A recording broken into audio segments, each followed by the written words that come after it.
سلام كبرات تخاتلتي مدب إرميديا 111 كمي تصنيحكم مساخم زلخو حوكم إرمياسي نلومي يوتيوب نحدش يوتيوبرز ملكت أزوي أقداس لوطي أوتي خمزلو مقلتي حيزلكم قريبا لهم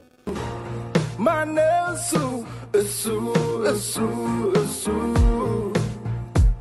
حقرون حزبون يودال لفتلي سوا يهدال لاباتوجو تاريك يموتال اندانت يالا شي يبزالن يلوتا እናቶች ተመስገን ይላሉ ሰላማችን መጣልን ያሉ ልቡ የእውነት አፍቃሪ ለፍትህ ለሰላም ዘብናሪ እዚ ለውጥ ድማ ካብ ሓደ ለካቲት 2027 ጀሚሩ ኣብ ግብሪ ክውዕል ከም ምዃኑ ገሊፅዎሎም እንታዩ እቲ ለውጢ ኣብዚ ሰዓት እዚ 4000 ሰዓታት ዝነበረ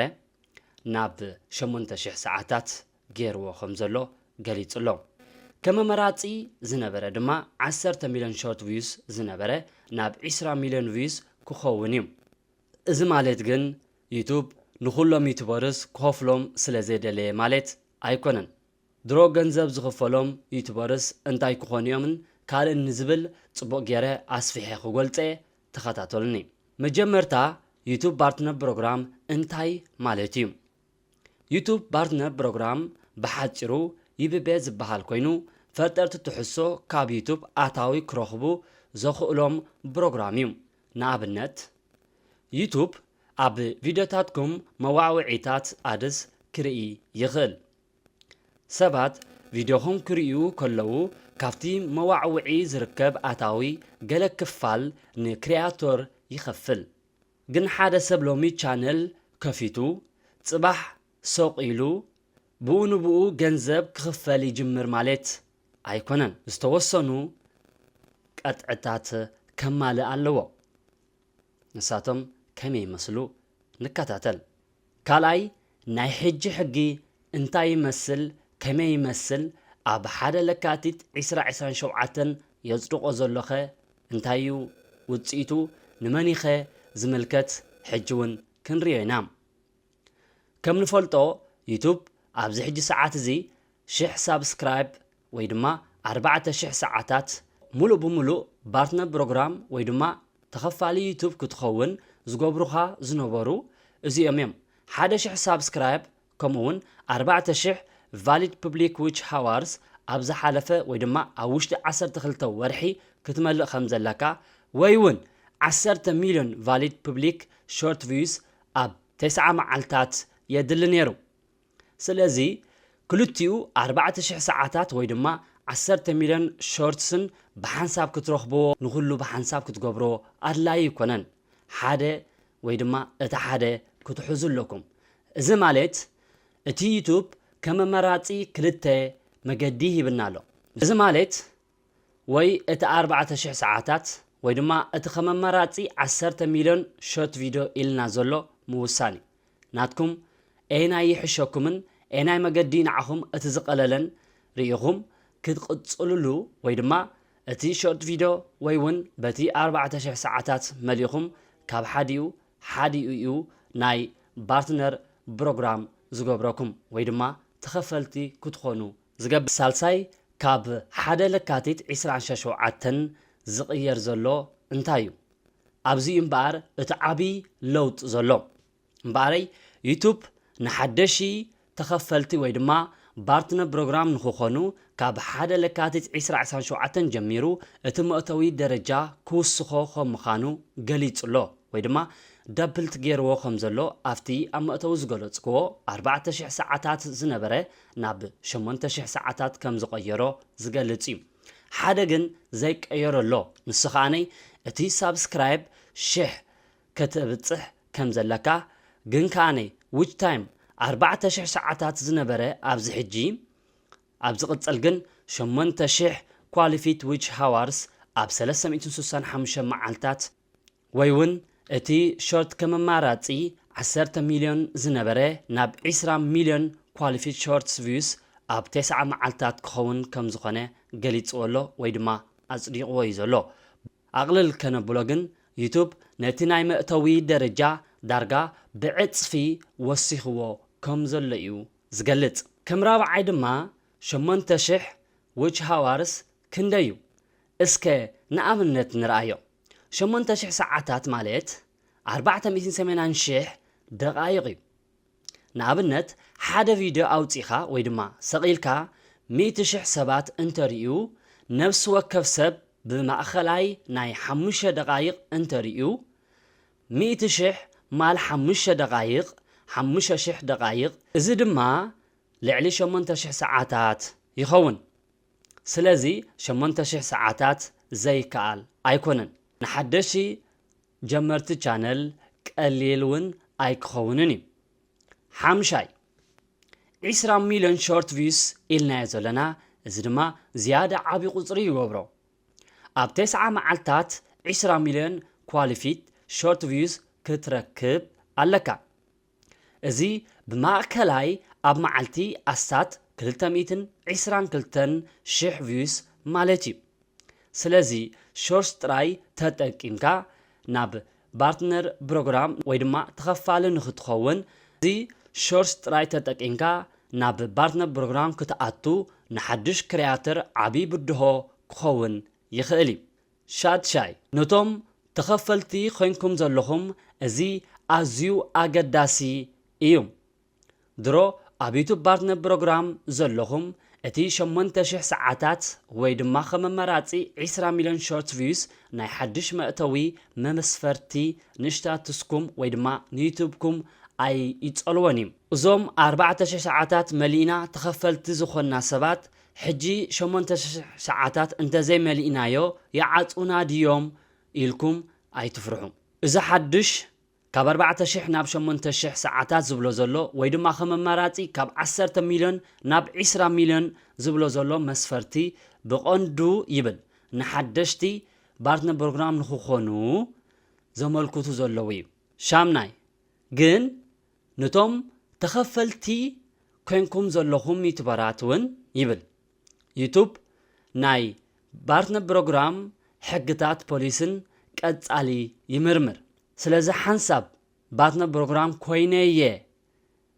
ድሕሪ ሕጂ እንታይ ከይገብሩኒ ወይ ከዓ እንታይ ከየምፅኦም ኢልካ ምሕሳብ ከተቋርፅ ኣለካ ናይ ዩቱብ ሞኔታይዜሽን ፖሊሲ ምኽባር ኦሪጂናል ኮንቴንት ምፍጣርን ቻነልካ ንጡፍ ምግባርን ኣገዳሲ ይገብሮ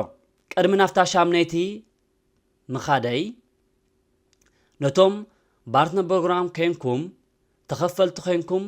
ጉዕዞኹም ትቕፅሉ ዘለኹም ዝኾነ ኖቲፊኬሽን ኣብ ዩቱብ ስቱድዮኹም ድዩ ወይ ድማ ኣብ ላፕቶፕኩም ኣብ ዝተፈላለየ ነገር በቲ ንስኹም ከተንብቦን ክትርእይዎን እትኽእሉ ከይድኩም ክትከታተሉን ቅድሚ ሓደ ለካቲት 2027 ምእታው ኣክሰፕት ትገብርዎን ክትቕበልዎን ድማ በዝጋጣሚ ክሕብረኩም ወይ ድማ ክነግረኩም ይፈቱ ነዚ ነገር እዚ ኖቲፊኬሽን መፂኩም ዘሎ ከተማልእዎ ተዘይክኢልኩም ወይ ድማ ኣክሰፕት ክትገብሮ እንተዘይክኢልኩም ከም ሓደሽ ዩቱበራት ኮይንኩም ነቲ 8,000 ሰዓታት ዝብሎ ዘሎ ወይ ድማ ከመማራፂ ነቲ 20,000 ሚልዮን ቪውስ ዝብሎ ዘሎ ንምምላእ ክትቃለሱ ኢኹም ማለት እዩ ስለዚ ዩቱብኩም ናብ ድሕሪት ከይተመለሰ ከሎ ኣብዛ ሰዓት እዚኣ ነዛ ቪድዮ እዚኣ ትርእይዋ እንተሊኹም ብፍላይ ከዓ ዓበይቲ ቻነላት ወነንቲ ዝኾንኩም ነዚ ኖቲፊኬሽን ተኸታቲልኩም ኣክሰፕት ክትገብርዎ ክሳብ ዕለት 31 ይምሕፀነኩም እምበር ናፍታ ሻምነይቲ ነገር ክኸይድ እዞም ሓደሺ ዩቱበርስ ወይ ከዓ ሓድሽ ቻነል ከፊትኩም ትጅምሩ ዘለኹም ወይ እውን ጀሚርኩም ኣብ ጉዕዞ ዘለኹም ሰለስተ ነገራት ክነግረኩም ወይ ድማ ክሕብረኩም ይፈቱ ቀዳማይ 2027 ክሳብ ዝመፅእ ኣይትፀበ ቻነል ክጅምር ደሊኻ እንተለኻ ሕጂ ጀምሮ ድሮ ቻነል እንተለካ ድማ ብቐጻሊ ቪድዮ ኣውፅእ ወይ ድማ መዓልታዊ ቪድዮታት ስቐል ካልኣይ ኣብ ሾርት ቪድዮ ጥራይ ኣይትሞርከስ 20 ሚልዮን ሾርትስ ቪውስ ዓብዪ ቁፅሪ ስለ ዝኾነ ሾርትስ ንሓደሽ ሳብስክራይብ ንምርካብ ተጠቀመሉ ምስኡ ግን ነዊሕ ቪድዮታት እውን ስራሕ ሳልሳይ ሰባት ክሳብ መወዳእታ ዝርእይዎ ትሕዝቶ ኣቕርብ ብዙሕ ቪድዮ ምስቃል ጥራይ ኣይኮነን ኣገዳሲ ሰባት ኣብቲ ቪድዮ ክንደይ ግዜ ይጸንሑ እቲ ቪድዮ ይፈትውዎ ድዮም ንኻልኦት የካፍልዎ ድዮም እዚኦም ኣገደሲ ነጥብታት ወይ ድማ ባእታታት እዮም ስለዚ እቲ ንስኻ ሒዝካዮ ትመጽእ ወይ ድማ ተቕርቦ ዘለኻ ቪድዮ ነቲ ንዓኻ ዝከታተለካ ሰብ ተመሲጡ ካብ መጀመርያ ክሳብ መወዳእታ ይውድኦ ዶ ይከታተሎ ድዩ ኢልካ ክትሓስብ ክትኽእል ኣለካ እዚ ማለት ጽፉፍን ርቱዕን ነጥብ ዘለዎ ቪድዮ ሒዝካ ክትቀርብ ከም ዘለካን ብኡንብኡ ድማ ክትዓቢ ከም እትኽእልን እቲ ትደልዮ ዘለኻ ሰዓታት እውን ከም እትኽእሎን እዩ ዝገልጽ እዘን ክብለን ዝጸናሕኩ ቅድሚ ሓደ ለካቲት 2027 ምእኻሉ ዘሎ ግዜ ክሳብ ሽዑ ከባቢ 6 ወርሒ ኣቢሉ ይኸውን ኣለኩም ነቲ ሓደ ወርሒ ኣሊኹም ክንደይ ኣለኩም 5 ወርሒ ኣብዚ ውሽጢ 5 ወርሒ ነዚ ተዋሂብና ዘሎ ገደብ እዚአን ሰለስተ ነገራት ክገልጸልኩም ዝጸናሕኩ ቅድሚ ሓደ ለካቲት 2027 ክትመልእዎን ክሰርሕዎን ዘለኩም ምኽርየን እዚአን በጋባብ እንተዳ ሰሪሕኩመን እንተዳ ተኸትልኩመን ቅድሚ ሓደ ለካቲት 2027 እቲ 4000 ሰዓታት ናይ ንውሕ ዝበለ ቪድዮታት ክኸውን እንከሎ ናይ ሾርት ቪድዮ ድማ 10 ሚልዮን እዩ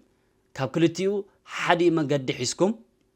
ተኸፈልቲ እንተደኣ ኮይንኩም እዚ ማለት ነቲ 4000 ሰዓታት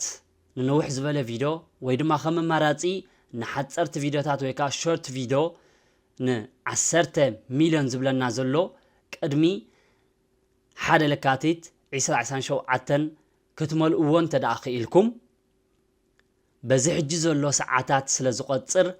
ተቐበልቲ ክትኾኑ ትኽእሉ ኢኹም ነዞም ሕጂ ዝህበኩም ዘለኹ መስፈርቲ ተኸቲልኩም መዓልታዊ ቪድዮታት ምስ ቃል እንተደኣ ክኢልኩም ክትዕወቱ ኢኹም ክሳብ ሓደ ለካቲት 2027 ዘሎ ግን ነቲ 4000 ሰዓታት ወይ ድማ ነቲ 10 ሚልዮን ሾርት ቪድዮ ቪውስ ትብሎ ዘላ ክትመልእዎ እንተዘይክኢልኩም ነቲ ኣብ ለካቲት 2027 ጸዲቑ ዘሎ ሕጊ 8000 ሰዓታት ወይ ድማ ከም መራጺ 20 ሚልዮን ሾርት ቪውስ ክትመልኡ ክትጽዕሩ ኢኹም ማለት እዩ ስለዚ እንታይ ትጽበለኻ ሰዓትካ ሕጂ ታሽዓይን መደምደምታን ስለዚ እቲ ቀንዲ መልእኽቲ እዚ እዩ ካብ ለካቲት 2027 ጀሚሩ ሓድሽ ናይ ባርትነር ፕሮግራም ንኽኸውን ጸዲቑሎም እቲ ዘይተቐየረ 1000 ሳብስክራይብ ፕላስ 8000 ኳሊፊት ዊች ሃዋርስ ኣብ 335 መዓልታት ወይ 1000 ሳብስክራይብ ፕላስ 20 ሚልዮን ኳሊፊት ሾርትስ ቪውስ ኣብ 9 መዓልታት ክትመልኡ ክትግደዱ ኢኹም ድሮ ባርትነር ፕሮግራም ኮይንኩም ተኸፈልቲ ዘለኹም ግን እዚ ሓድሽ ናይ መእተዊ ደረጃ ስታቱስኩም ኣይጸልወኒ ወላውን ዝኾነ ነገር ንዓኹም ኣይገብረኩምን እዩ ስለዚ እዚ ለውጢ ንሓደሽቲ ዩቱበርስ ቀሊል ኣይክኸውንን እዩ ግን ዩቱብ ክንጅምር ኣይግባእን ማለት ኣይኮነን እኳ ደኣ ንምጅማር ዝሓሸ ሕጂ እዩ ነዚ ዘቕረብክዎ ትሕሶ ደስ እንተይልኩም ወይ ድማ ጠቓሚ ኢልኩም ተደኣ ሓሲብኩም ናብ ኩሉ ንኽበጽሕ ሼር እናገበርኩም ናይ ሎሚ ዝነበረ ትሕሶይ ነዚ ይመስል ኣብ ቀጻሊ ከየሽረፈ ከይቆርመመ ብሰላም የረኸበና